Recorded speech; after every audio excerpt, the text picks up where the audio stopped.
I'm Edie Lush, and I'm here inside the Hub Culture Studio. It's 2020, it's Davos, and I'm really pleased now to be joined by Saskia Brutysen. Thanks for coming along. Thank you so much, Edie. Co-founder and CEO of Yunus Social Business. You're also a valued partner of the Global Goals Cast, so really pleased to see you. You've got some exciting research that you've done that you're launching this week here. Tell me about it. Yeah, absolutely. So we've done some research over the last year with some amazing partners, including Yunus Social Business, us obviously, the World Economic Forum, INSEAD, and HEC. And we've really been identifying over 200 initiatives around the world over the last year that have been working around corporate social business.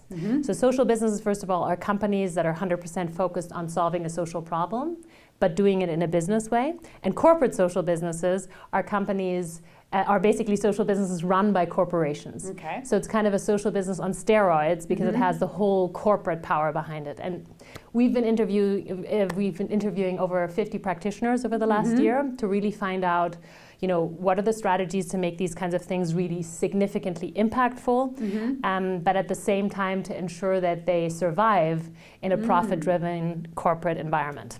So give me an example of some problems that a team has faced and how they've overcome them. What's the result? Maybe I'll first tell an example of the first corporate social business that I was involved in starting over 12 years ago. We set up a joint venture with Danone, the yogurt company, and we, together with them, Grameen Danone, we've been selling enriched yogurts to fight malnutrition in Bangladesh.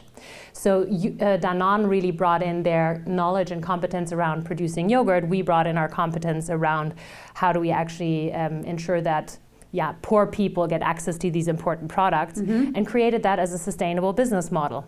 And the good news is that it didn't just stay at that specific example, but Danone as a company itself, over the last decade that we've been working with them, has started to move into a much better type of company. And it leads to the fact that now they're even a certified B Corporation, at least a third of their revenues.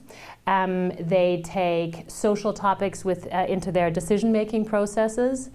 So top management is compensated 1/3 also with social key performance metrics. So that's really kind of the ideal example of moving from one concrete corporate social business to a company as a whole that is moving towards, you know, being a force for good, as we call it. So this sounds a lot like what we're hearing in the Congress Center around this idea of stakeholder capitalism. Is that right? Yeah, absolutely. And Klaus Schwab has been talking about that obviously now over the last couple of months. Stakeholder capitalism, meaning we want to move away from that shareholder-centric capitalism that we've had over the last 2 decades, particularly driven by the Anglo-American model of capitalism.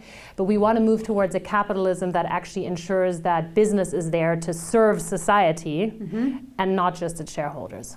So what's the next step? What's the thing that you want companies to be working on now? Yeah, so I really want companies to move away from announcements and move towards concrete action.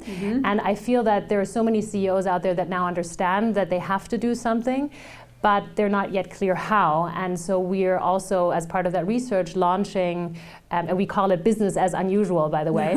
we're launching a how-to guide, or a playbook, we call it, a social entrepreneur playbook, to help corporate leaders figure out what are the do's and don'ts to make these types of initiatives successful. Fantastic. Saskia, thanks so much for stopping by the Hub Culture social media studio, and I'm Edie Lush.